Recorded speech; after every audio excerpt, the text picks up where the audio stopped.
Hello guys, स्वागत है आपका अपनी चैनल द करंट वर्ल्ड में। सो गाइस, आज हम बात करेंगे भारत वर्सेस चीन वेपन्स डिटेल की, यानी कि कौन ज़्यादा ताकतवर है। अगर युद्ध होता है तो कौन जीतेगा, चीन और भारत में से। पूरी डिटेल से चर्चा करेंगे और सारे आपको वेपन्स के नाम बताएंगे और किसके पास कितने हथियार हैं उसकी विषय में भी हम चर्चा करेंगे। बस आपसे एक रिक्वेस्ट करता हूँ, वीडियो को लाइक, सब्सक्राइब, कमेंट और शेयर करना। सो गाइस, चलिए स्टार्ट करते हैं। भारत और चीन एशिया की दो ऐसी महाशक्तियां मानी जाती हैं। डोकलाम विवाद के कारण इन देशों के संबंध और भी कड़वे हो गए हैं।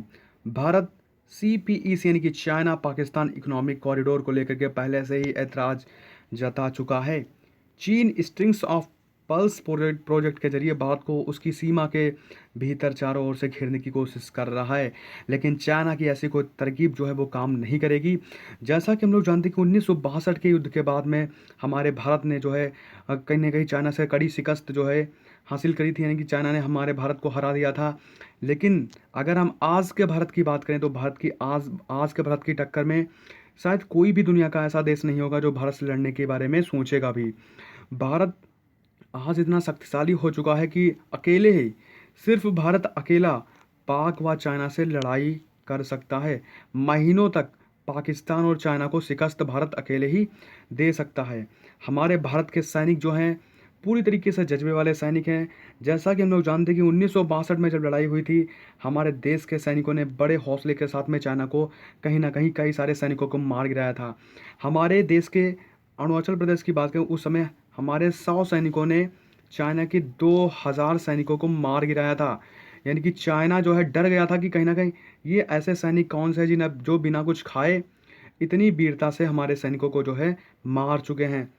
उस समय की बात करें, ना ही जो है हमारे ऐसे दुर्गम इलाकों में ना ही कोई रोड था, ना ही कोई सिस्टम था, लेकिन फिर भी कहीं ना कहीं चाइना को बहुत सारा नुकसान झेलना पड़ा था। लेकिन अगर आज यानी कि 2020 में अगर चाइना ने भिड़ने की कोशिश की तो इसका परिणाम क्या होगा वो हम डिटेल से समझने का प्रयास करेंगे।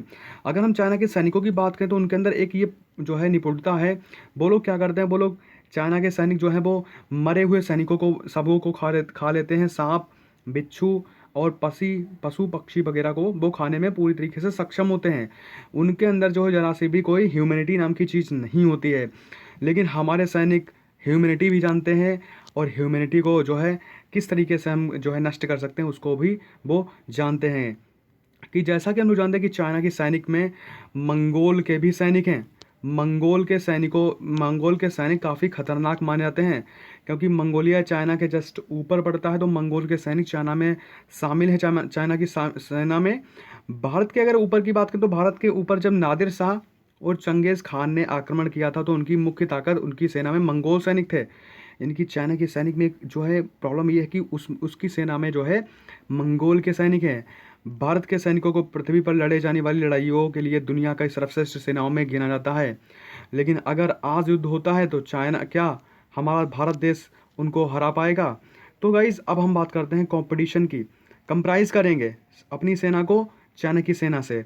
भारतीय नौसेना की ताकतों की अगर बात करें तो हमारी भारतीय सेना के पास में टोटल जो है युद्धपोत 1 है, विमान वाहक युद्धपोत 18 हैं, लड़ाकू युद्धपोत यानी कि फ्राइजेट्स 15 हैं, विध्वंसक युद्धपोत यानी कि डिस्ट्रॉयर 10 हैं, छोटे जंगी जहाज यानी कि कॉर्वेट्स जो है 20 हैं, पनडुब्बी यानी कि सबमरीन्स हमारे पास 14 हैं, गश्ती युद्धपोत यानी कि पेट्रोल क्राफ्ट 135 हैं, समुद्री बेड़े 295 हैं। इस महत्वाकांक्षी ताकत के साथ भारत दुनिया की सर्वश्रेष्ठ जो है नेवियों में यानी कि सर्वश्रेष्ठ जो है कहीं ना कहीं पानी में लड़ाई लड़ी जाने वाली सबसे विध्वंसक सेनाओं में गिना जाता है। अगर अपने हम युद्धपोत की बात करें तो हमारे पास आईएनएस विक्रमादित्य जैसा युद्धपोत है जो दुनिया का सर्वश्रेष्ठ युद्धपोत माना जाता है। आईएनएस विक्रमादित्य युद्धपोत पूर्व सोवियत विमान वाहक एडमिरल गोर्सकोव का नया नाम है। इस विमान वाहक पोत को 2013 में भारतीय नौसेना में शामिल किया गया था। इसकी लंबाई लगभग 3 फुटबॉल के मैदानों के जितनी है और इसकी ऊंचाई 22 मंजिला इमारत जितनी है। हमारे इस युद्धपोत पर कामोव 31, कामोव 28 हेलीकॉप्टर्स भी जो है तैनात रहते हैं। मिग 29 के लड़ाकू विमान ध्रुव और चेतक और तेजस जैसे विमान इस हमारे युद्धपोत पर तैनात रहते हैं। यानी कि 1000 किलोमीटर के एरिया में दुश्मन के लड़ाकू विमान या फिर किसी भी जो है प्रॉब्लम को डिफीट करने में पूरी पूरी तरीके से हमारा जो है पूरी तरीके से हमारा युद्धपोत पूरी तरीके से सक्षम है। विक्रमादित्य में 1600 लोगों को ले जाने की क्षमता है, यानी कि 1600 सैनिकों के साथ में यह जो है किसी भी तरीके से चाइना को शिकस्त दे सकता है। यह 32 नॉट यानी कि 59 किलोमीटर पर आवर की स्पीड से गश्त करता है और 100 दिन तक समुद्र में रहने की क्षमता रखता है। तो ये हमारा है विक्रमादित्य युद्धपोत। जैसा कि आप देख सकते हैं, ये जो ऊपर का एरिया आप देख रहे हैं, इस पर जो है विमान तैनात रहते हैं और कहीं ना कहीं इस पर 162 जो है 162 नहीं गाइस, 62 किलोमीटर की स्पीड से गश्त करता है समुद्र के अंदर और इस पर 1600 सैनिक सवार हो सकते हैं। इसी के साथ हमारे पास में जो है आईएनएस चक्र 2 यानी कि एक ऐसी पनडुब्बी है जो दुनिया की सबसे सर्वश्रेष्ठ पनडुब्बियों में गिनी जाती है। यानी कि इस पनडुब्बी के जो है नाम से ही दुश्मन कांप उठता है। आईएनएस चक्र इसका नाम है, आईएनएस चक्र 2। भारतीय नौसेना की नाभिकीय ऊर्जा से चलने वाली यह पनडुब्बी है। भारत ने इसे रूस से 10 साल यानी कि रूस से $1 अरब के सौदे पर इस पर लीज पर लिया है इसको। इसे 4 अप्रैल 2012 को विशाखापट्टनम में भारतीय नौसेना को सुपुर्द किया गया था। भारतीय नौसेना में शामिल यह पनडुब्बी परमाणु अटैक करने में पूरी तरीके से सक्षम मानी जाती है। यह पलक झपकते ही पाकिस्तान व चाइना पर परमाणु हमला कर सकती है। यह पनडुब्बी 600 मीटर तक पानी के अंदर रह सकती है या 3 महीने लगातार समुद्र के भीतर रह सकती है। समुद्र में इसकी रफ्तार 43 किलोमीटर पर घंटे की रफ्तार से पानी के अंदर चलती है। अगर अपने हम नौसेना की ताकतों की बात करें तो हमारे अगर चीन की नौसेना की अगर ताकतों की बात करें तो चीन सेना के पास युद्धपोत 1 है, विमान वाहक युद्धपोत 48 हैं, लड़ाकू युद्धपोत यानी कि फ्राइडेट्स 51 है और विध्वंसक यानी कि डिस्ट्रॉयड 35 हैं, छोटे जंगी जहाज यानी कि कॉर्वेट्स 35 हैं, पनडुब्बियाँ सबमरीन्स 68 हैं।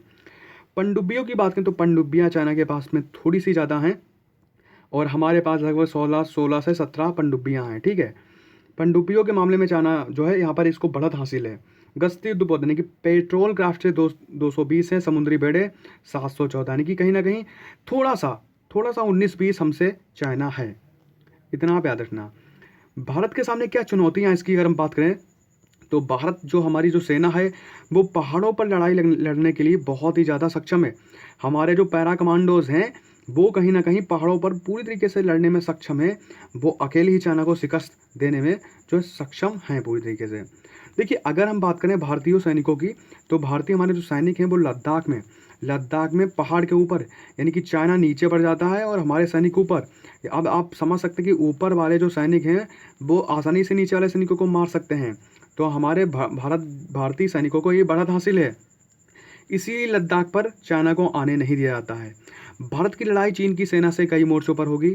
यह लड़ाई पाकिस्तानी कश्मीर और लद्दाख फिर तिब्बत, नेपाल, सिक्किम, भूटान से होती हुई अरुणाचल प्रदेश, नागालैंड, मिजोरम, त्रिपुरा, मणिपुर और बर्मा तक फैली होगी। यहाँ पर बात ध्यान में रखनी है कि बर्मा और म्यांमार दोनों ही चीन की गोद में बैठे हैं और भारत के खिलाफ लड़ाई में चीन के साथ देंगे। लेकिन अगर हम बात करें, देखिए म्यांमार से भारत के रिश्ते बहुत ही अच्छे हैं, म्यांमार कभी ऐसा नहीं करेगा।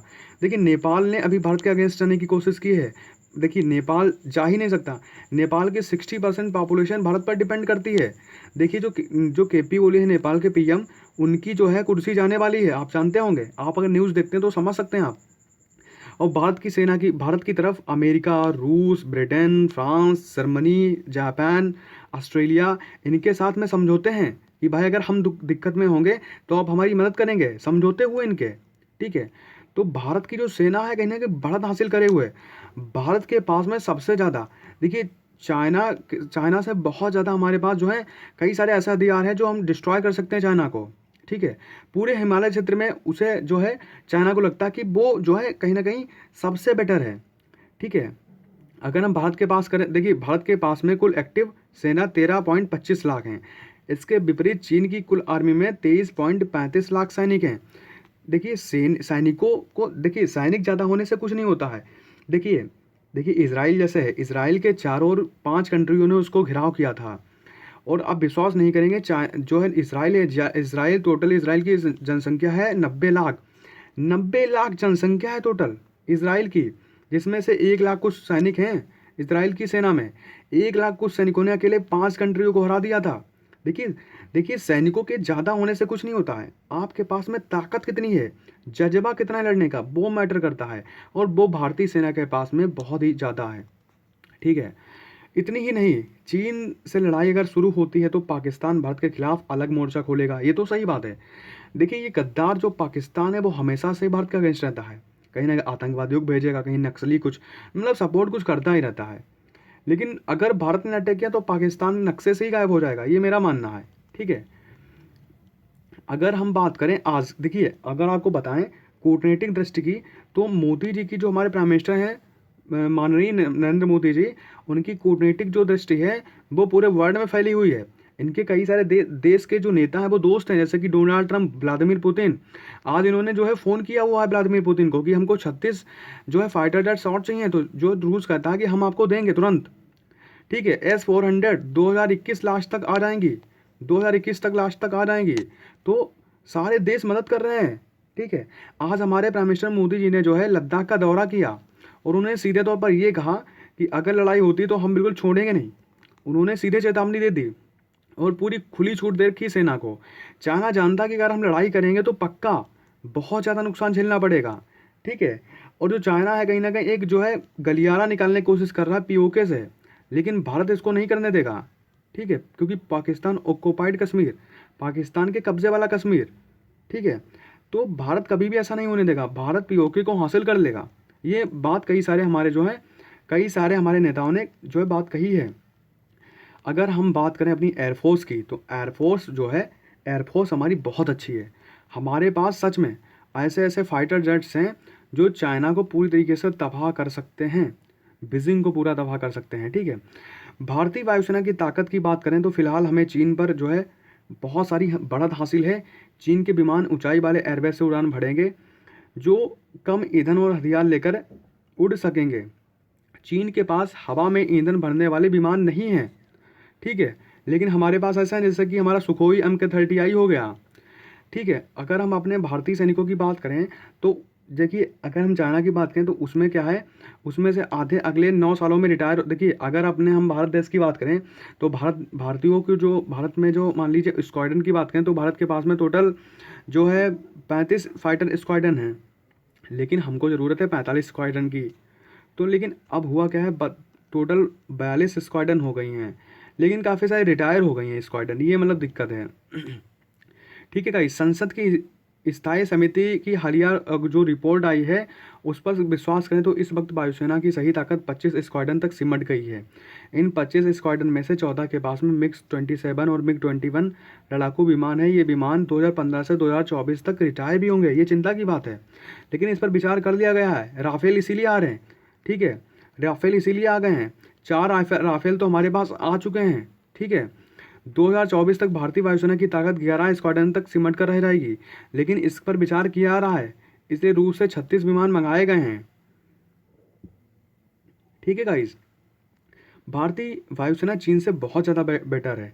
Miraj 2000, MiG-29, C-17 globe master मालवाहक विमान, लॉक हिड मार्टिन कंपनी का बनाया हुआ C-130 से सुपर हरक्यूलिस मालवाहक विमानों के अलावा हमारे पास सुखोई 30 जैसे लड़ाकू विमान हैं जो 3000 किलोमीटर तक दूर मार कर सकते हैं। और सुखोई में तो अब तो बिल्कुल ब्रह्मोस मिसाइल भी लग गई है, यानी कि तबाही है चीन की बिल्कुल, जो कि लगातार 3.25 घंटे तक हवा में रह सकते हैं। इसके अलावा भारत के पास में फ्रांस के राफेल जेट भी आ गए हैं और वो कई सारे जो बचे हुए हैं वो भी आ रहे हैं। भारत को अमेरिका से 4 चिनूक हेलीकॉप्टर पहले ही मिल चुके हैं, यानी कि चिनूक हेलीकॉप्टर भारतीय सेना को हथियार आसानी से जो पहुंचाते रहेंगे। भारतीय सेना अपनी टुकड़ियों को दुर्गम ऊंचे इलाकों में जल्दी पहुंचा सकेगी इसकी सहायता से, चिनूक हेलीकॉप्टर की सहायता से। ठीक है गाइस, भारत के पास में ब्रह्मोस जैसी ज़बरदस्त मिसाइल है जो जिसकी रफ्तार 952 मीटर प्रति सेकंड की है।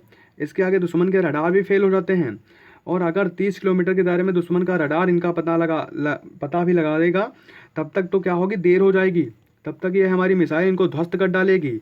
ये है हमारी ब्रह्मोस। इसकी रेंज की बात करें तो इसमें कई सारी कैटेगरी हैं। देखिए हमारी मैक्सिमम अगर रेंज की बात करें तो हमारी ब्रह्मोस की मैक्सिमम रेंज है 1000 किलोमीटर। 1000 किलोमीटर में किसी भी मिसाइल को ध्वस्त कर सकती है हवा में, किसी भी जो है सेना को, किसी भी इमारत को नष्ट कर सकती है ब्रह्मोस्त्र। ठीक है, हमारी भारतीय वायुसेना की बात करें तो हमारी भारतीय वायुसेना में करीब 1,40,000 सैनिक हैं। इसके साथ में हमारे जो सैनिक, हमारे जो आर्मी है, उसने जो क्या किया, हमारे जो लीडर हैं उन्होंने क्या किया है, लद्दाख के अंदर भीम, लद्दाख के अंदर क्या किया गया है, जो हमारा एक जो हमारी जो तोप है उसको वहाँ पे लॉन्च कर दिया गया है, यानी कि भीष्म टैंक को वहाँ पे लॉन्च कर दिया गया है। भीष्म टैंक दुनिया का सर्वोत्तम टैंक माना जाता है। भीम की बात करें तो अभी रूस में कंपटीशन हुआ था, नंबर 1 था ये भी हमारा भीष्म टैंक। देखिए चाइना का गिर गया था भीष्म टैंक, लेकिन हमारा ये नंबर 1 था। और भीष्म अगर हम बात करें तो हमारे पास लगभग 35 हज़ार के आसपास में जो है टैंक है, भीष्म टैंक, जो कि पूरी तरीके से तबाह कर सकते हैं चाइना को। भारतीय वायुसेना की बात करें तो भारतीय हमारी सेना में 1,40,000 सैनिक हैं। हमारे पास में 1700 एयरक्राफ्ट हैं। भारतीय वायुसेना में 900 कॉम्बैट एयरक्राफ्ट हैं। भारत के पास 10 की संख्या में C-17 ग्लोब मास्टर हैं, एयरक्राफ्ट हैं, जो कि 4200 से 9,000 किलोमीटर की दूरी तक 40 से 70 टन तक पेलोड ले जा सकते हैं। हमारे पास में फ्रांस के साथ में 126 राफेल विमान भी आने हैं, 4 जिसमें से आ चुके हैं, यानी कि ताकत बढ़ रही है। अगर हम चीनी वायुसेना की ताकत की बात करें तो पीपल्स लिबरेशन आर्मी एयरफोर्स दुनिया की दूसरी सबसे बड़ी वायुसेना है। चीनी वायुसेना PLAF में करीब 3,30,000 सैनिक हैं। वायुसेना में चीन के पास में 2800 मेन स्ट्रीम एयरक्राफ्ट हैं, 1900 कॉम्बैक्ट एयरक्राफ्ट हैं। चीनी वायुसेना ने 192 आधुनिक लॉन्चर बनाए हुए हैं। चीन के पास में S-300 जमीन से हवा में मार करने वाली मिसाइल भी है। ठीक है, इस प्रकार ऊपर दिए गए तथ्यों के हम आकलन कर सकते हैं कि कौन ज़्यादा बेटर है। दोनों में 19-20 का जो है फ़र्क जरूर नज़र आता है, लेकिन कहीं ना कहीं दोनों ऐसी कंट्री हैं जिनके पास में बहुत ज़्यादा ताकत है। ठीक है गाइस, इसके साथ ही अगर हम बात करें तो हमारे देखिए, अगर परमाणु वेपन सिस्टम की बात करें तो हमारे पास में 130 परमाणु बम हैं, 130 परमाणु बम हैं, लेकिन चाइना के पास में 260 हैं। परमाणु बम चाइना के पास में ज़्यादा हैं और लॉन्चिंग पैड भी ज़्यादा हैं। देखिए, अगर चाइना और भारत की लड़ाई होती है तो इसमें नुकसान दोनों कंट्रियों को होगा, क्योंकि दोनों जो है कंट्रियाँ, कहीं ना कहीं दोनों कंट्रियाँ जो हैं वो पूरी तरीके से जो हैं बहुत ही ताकतवर हैं। ठीक है, इसमें दोनों को नुकसान होगा। तो गाइस, इसमें हमने आज बात की चाइना और भारत के कंपटीशन की, तो उम्मीद करते हैं आप समझ गए होंगे। और मेरे हिसाब से अगर युद्ध ना हो तो वही अच्छा है, क्योंकि युद्ध का परिणाम बहुत ही घातक होता है। कंट्रियाँ जो हैं वो पीछे चली जाती हैं, देश पीछे चले जाते हैं, भुखमरी आ जाती है, बहुत सारी चीज़ें होती हैं। लेकिन चाइना को भी यह एहसास हो जाएगा अगर लड़ाई होती है कि वो 1962 वाला भारत नहीं है। और इसमें मेरे अकॉर्डिंग तो चाइना की पूरी तरीके से हार होगी, क्योंकि हमारे साथ में कई सारे पूरा विश्व खड़ा हुआ है। लेकिन चाइना की सीमा जो है 14 देशों से लगती है, और 14 के 14 देश इसके खिलाफ़ हैं। रूस से वो झगड़ा हो चुका, तालिबान से वो हो चुका, सारे देशों से झगड़ा ये लिए पड़े हैं। कौन इनके साथ आएगा पाकिस्तान के अलावा? हमारे साथ में पूरी दुनिया है, क्योंकि भारत शांतिप्रिय देश माना जाता है। इसने जो है विश्व गुरु के तौर पर लीडरशिप जो है पे करी है पूरी दुनिया में, तो इसकी बहुत ही बढ़त हासिल है और सारी कंट्रीज़ के साथ में आएंगी। तो गाइस, उम्मीद करते हैं आप समझ गए होंगे। तो अगर वीडियो आपको अच्छा लगा हो तो लाइक, सब्सक्राइब, कमेंट और शेयर करना। सो गाइस, जय हिंद।